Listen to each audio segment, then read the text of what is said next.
We have Town A and Town B. Both towns don't have any water, but there's a river close by. So John from Town A decides that he's gonna be the one to bring water into his town. So he grabs a few buckets and starts bringing all the water he can and begins selling it to the people in town, which are desperate for water, so they're willing to pay a good price. John starts spending all of his waking hours bringing water into town and selling it, so he starts making money. In Town B, Steve is determined that he's gonna be the one to bring water to his town.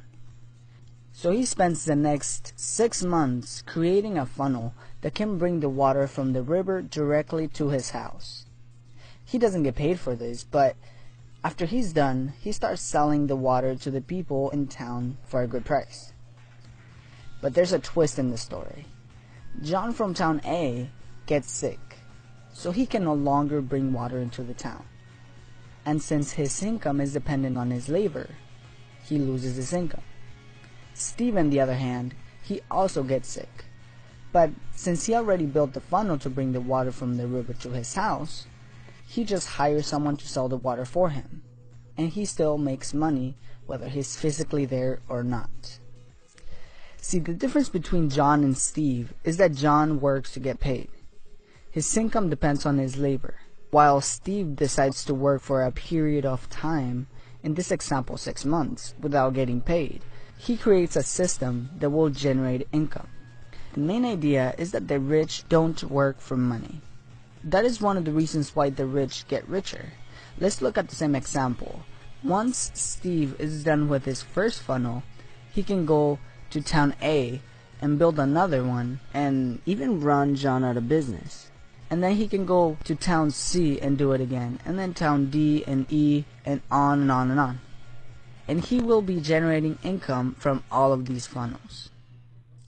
This is actually called an asset, which I explain in more detail in my other Rich Dad Poor Dad video. So while John has to work every single day to earn his paycheck, Steve earns his, even if he is not physically there. So again, when most people work for money, the rich build systems to generate money for them. Robert Kiyosaki explains that our financial lives are run by two emotions, fear and desire. The fear of not having money and not able to pay our bills makes us go find a job, which is perfectly normal and it happens to most of us. So then we get a job and start making money. Then desire kicks in, and we start thinking about all the cool things that we can buy. We start thinking about those new Jordans that just came out. We start thinking about that car that we always wanted. And then we spend all of our money.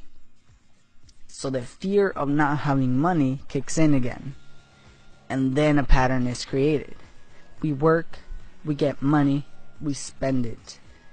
And then we're back to square one every month. This is what is called the rat race. Dominating these emotions can help us achieve more lasting wealth. For example, dominating fear can help us work without having to get paid to be able to create an asset. And dominating desire can help us avoid spending money on things that we don't need. So pay attention how fear and desire play a role in your financial situation and avoid the rat race.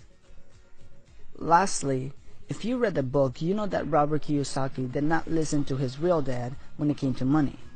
He learned from his friend's dad, who knew more about being rich, which he then called Rich Dad.